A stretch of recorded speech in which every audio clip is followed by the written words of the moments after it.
በነገራችን ላይ የኬግል ስፖርት እንዲህ ቀላል እንዳይመስላችሁ። እውነት ነው የምላችሁ። ሞክራችሁ ብቻ እኔ ልክ አይደለም በሉኝ።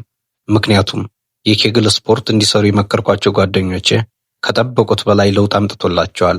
ስለዚህ ችላ ሳንል የኬግል ስፖርቱን አሁኑን እንጀምረው። ለደካማው ጓደኛችሁም ሼር አድርጉለት። ያመሰግናቸዋል። ሙሉ ጥቅሙንና አሰራሩን እንደሚከተለው በግልጽ አሳያችኋለሁ። አብራችሁን ቆዩ።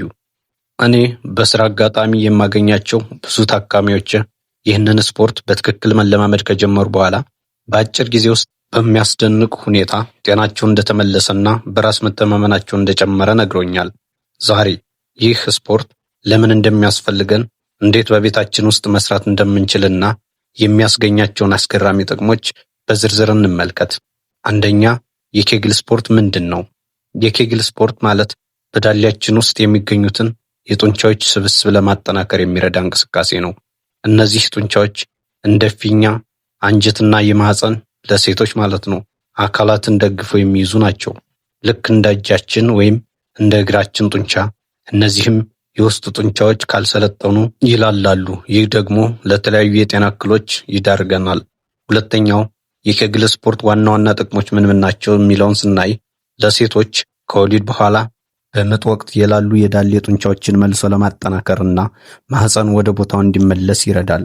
የሽንት መቆጣጠር ችግርንም ስናስነጥስ፣ ስንስቅ ወይም ከበድ ያለ ሸክም ስንሸከም ሽንት የሚያመልጣቸውን ሴቶች ፍጹም መፍትሄ ያገኙበታል። የወሲብ እርካታ የጡንቻ መጥበቅን በመፍጠር የላቀ የወሲብ እርካታ እንዲኖር ያደርጋል። ለወንዶች የወሲብ ብቃት እንዲኖራቸው ያደርጋል። ያለ ጊዜ የመርጨት ችግርን ለመከላከልና የብልት መቆምን ለማሻሻል ይረዳል። የፕሮስቴት ጤናን ይጠብቃል። ከፕሮስቴት ቀዶ ጥገና በኋላ የሚከሰት የሽንት ማምለጥን ይከላከላል ማለት ነው። የፊኛ ቁጥጥርን ያግዛል። ሽንትን በቁጥጥር ስር ለማዋል ይረዳል። ትክክለኛውን ጡንቻ እንዴት መለየት እንችላለን የሚለውን ስናይ ደግሞ ብዙ ታካሚዎች የትኛውን ጡንቻ ነው የምናንቀሳቅሰው ብለው ይጠይቁኛል። ቀላሉ መንገድ ይህ ነው። ሽንት እየሸኑ መሃል ላይ ቆም ብለው ለማስቆም ይሞክሩ። ያኔ የሚጠቀሙት ጡንቻ የኬግል ጡንቻ ነው ማለት ነው። ማሳሰቢያ፣ ይህንን ጡንቻውን ለመለየት ብቻ ይጠቀሙበት እንጂ ሽንት እየሸኑ ማቆምን ልምድ እንዳያደርጉት፣ ለኢንፌክሽን ሊዳርግ ይችላል ማለት ነው። ስፖርቱን እንዴት እንስራው ብላችሁ ለተጨነቃችሁ ደግሞ እነሆ አጭር መፍትሄ። አንደኛው፣ መጀመሪያ ፊኛው ባዶ መሆኑን ያረጋግጡ። ተኝተው፣ ተቀምጠው ወይም ቆሞ መስራት ይችላሉ። ለጀማሪ ተኝቶ መስራት ይመከራል። ሁለተኛው፣ መጭመቅ። የዳሌው ጡንቻውን ለ3 ሰከንድ ያህል አጥብቀው ይጭመቁ። ሶስተኛው፣ መልቀቅ። ለ3 ሰከንድ ያህል ጡንቻውን ያዝናኑ። አራተኛው፣ መደጋገም። ይህንን ድርጊት 10 ጊዜ ደጋግሞ ይስሩ፣ ከእረፍት ጋር ማለት ነው። የቀን መርሃ ግብር፣ በቀን 3 ጊዜ ጠዋት፣ ከሰዓት፣ ማታ 10 ዙር መስራት በቂ ነው። ጥንቃቄ ማድረግ ግን አስፈላጊ ነው።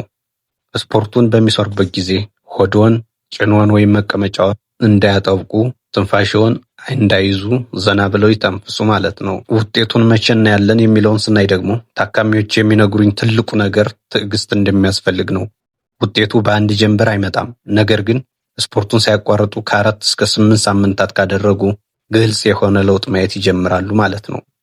የኬግል ስፖርት ማንም ሳያየን የትም ቦታ ሆነን መኪና ውስጥ፣ ቢሮ ውስጥ ወይም አልጋ ላይ ልንሰራው የምንችለው እጅግ ጠቃሚ ስፖርት ነው። ጤናው በእጅዎ ነው።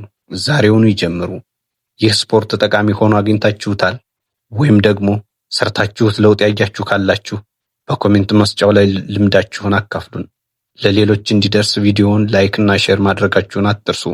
በሚቀጥለው ቪዲዮ እስክንገናኝ ጤና ይስጥልን። መልካም ጊዜ። ሳማ ቲዩብ